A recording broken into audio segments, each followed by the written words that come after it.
तो जय श्री कृष्णा, जय श्री राम, जय श्री राधे राधे, जय श्री महाकाल। इस प्रवचन में आपको श्रवण कराएंगे भगवान श्री कृष्ण तथा रुक्मिणी जी द्वारा नरसिंह भगत के पुत्र का विवाह संपन्न कराया गया। एक ब्राह्मण ने अपनी कन्या की सगाई करने के लिए अपने पुरोहित को भेजा। उसने बहुत से ब्राह्मण बालक देखे परंतु उसे कोई पसंद नहीं आया। इसी बीच किसी ने बताया कि नरसिंह जी के भी एक सुंदर बालक है, उसे भी देख लो। उसे देखते ही पुरोहित जी उस पर रीझ गए। तुरंत ही उन्होंने झोली से अक्षत निकालकर तिलक कर दिया। नरसिंह जी ने कहा, लड़के के पिताजी तो धनी मानी एवं प्रतिष्ठित व्यक्ति हैं, इसलिए मैं उनसे विवाह करने योग्य नहीं हूँ। उस पुरोहित ने कहा, जी भक्ति जी, आप कैसी बात करते हैं? आप तो सब प्रकार से योग्य और श्रेष्ठ है। मैंने समझबूझ करके तिलक मदन मेहता जी को की कन्या से संबंध पक्का कर दिया। परंतु जब ब्राह्मण ने अपने यजमान कन्या के पिता से यह बात बताई तो सुनते ही उसने माथा ठोककर कहा कि अरे भाई, तो तालकूटा निर्धन ब्राह्मण है, तुमने मेरी पुत्री को कुएं में डुबो दिया। शीघ्र जाओ और तिलक को लौटा लाओ। मुझे उस लड़के के साथ अपनी कन्या का विवाह नहीं करना है। यह सुनकर पुरोहित को महान कष्ट हुआ। पुरोहित जी ने अपने यजमान से कहा, पहले आप मेरे इस दाहिने हाथ के अंगूठे को काट कर फेंक दीजिए। इसके पश्चात आप यह कहिए कि तिलक को लौटा लाओ। आप जरा सोचिए तो, जब मैंने सोच विचार कर तिलक कर दिया, फिर अब कैसे कहूँगा कि वापस कर दो? लड़की के माता पिता यदि सभी अत्यंत दुख में भरकर बोले, हम समझ गए इस लड़की के भाग्य ऐसे। अब तो लड़की को सुखी करने का यही एक उपाय है कि जब वे बारात लेकर विवाह करने आएंगे तब हम उन्हें बहुत सा धन दहेज में दे देंगे। कुछ दिन बाद जब लगन पत्रिका भेजने का समय आया तब पुरोहित जी ने लिखकर उसे लाकर नरसिंह जी को दे दिया।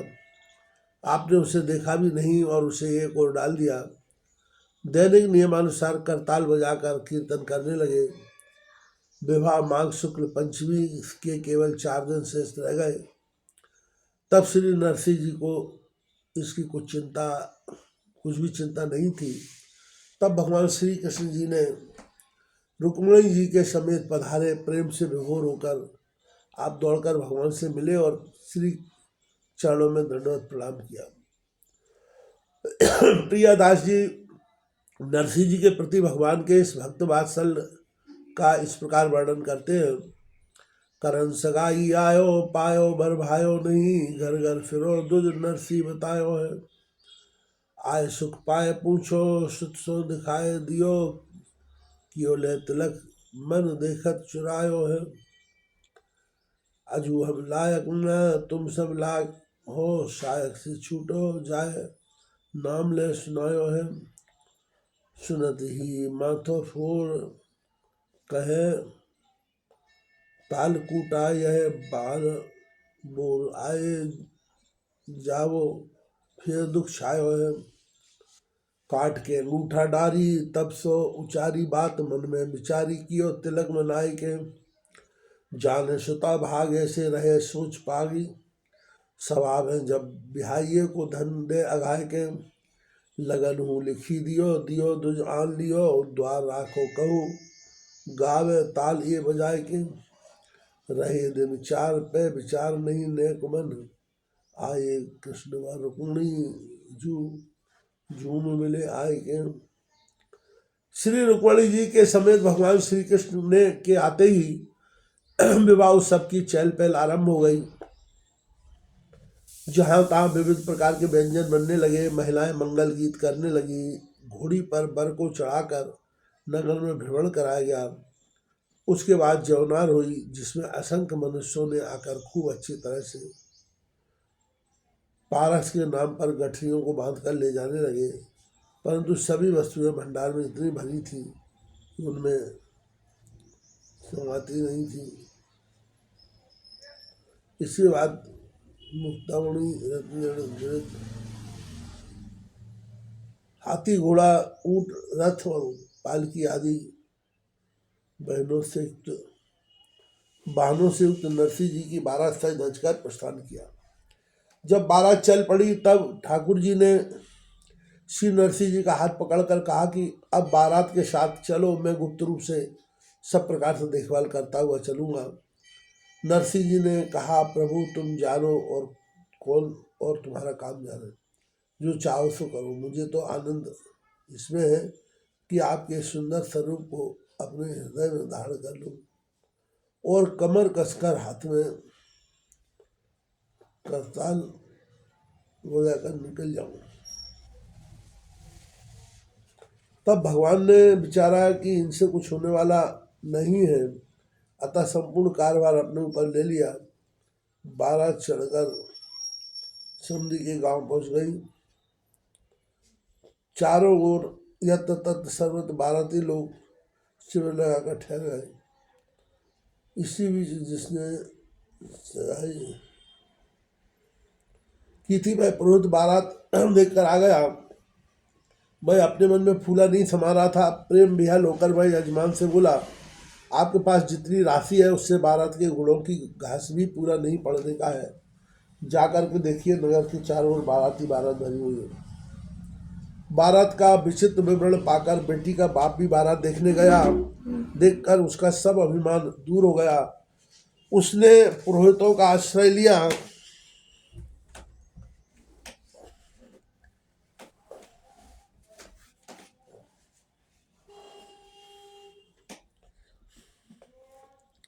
और बार बार प्रार्थना की कि आप कृपा करके मेरी लज्जा रख लीजिए, मैं आपकी शरण में हूँ। पुरोहित ने उससे कहा, आप सद्भाव पूर्वक श्री नरसिंह जी के चरणों को पकड़ लीजिए और मुझ पर दया कीजिए, ऐसी उनसे प्रार्थना कीजिए तो सब काम बन जाएगा।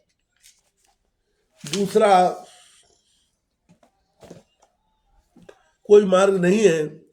यह सुनकर आंखों में आंसू भरकर नरसिंह जी के चरण कमल में पड़कर कन्या के पिता ने प्रार्थना की, प्रभु मुझ पर कृपा कीजिए।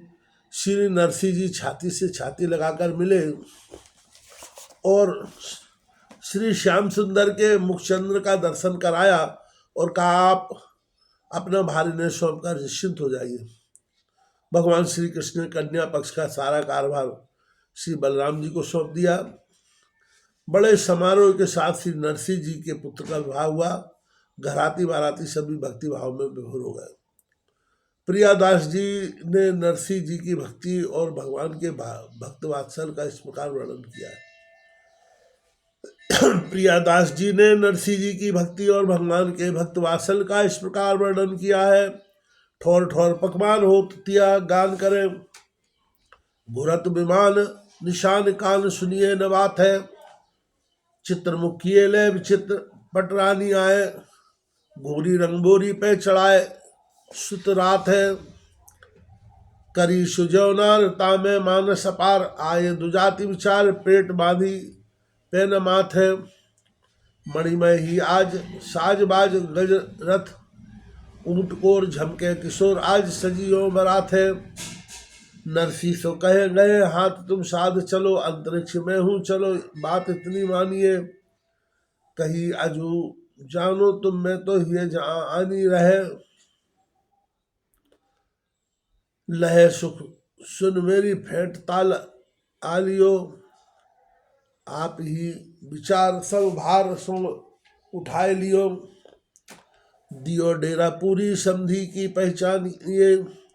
मानस पठायो दिल आयो पे न आए, आओ देखो छविछाए नर पूछे पूछे जू बखानिए।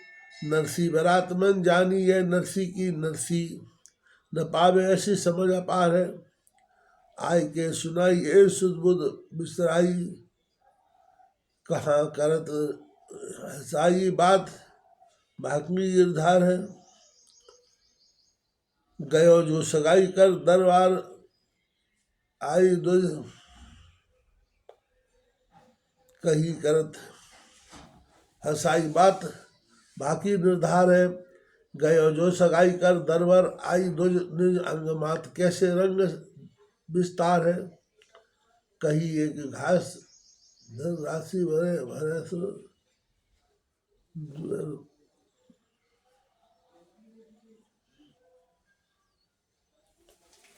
मिले भरन के लिए दिखाओ सो बैंक मुख पूजिए निशंक ने भार सुता दीजिए ब्याह कर आए हैं भक्ति भाव लट्टाए सब गाय गुण जाने को जिन मुझ पर फेरिए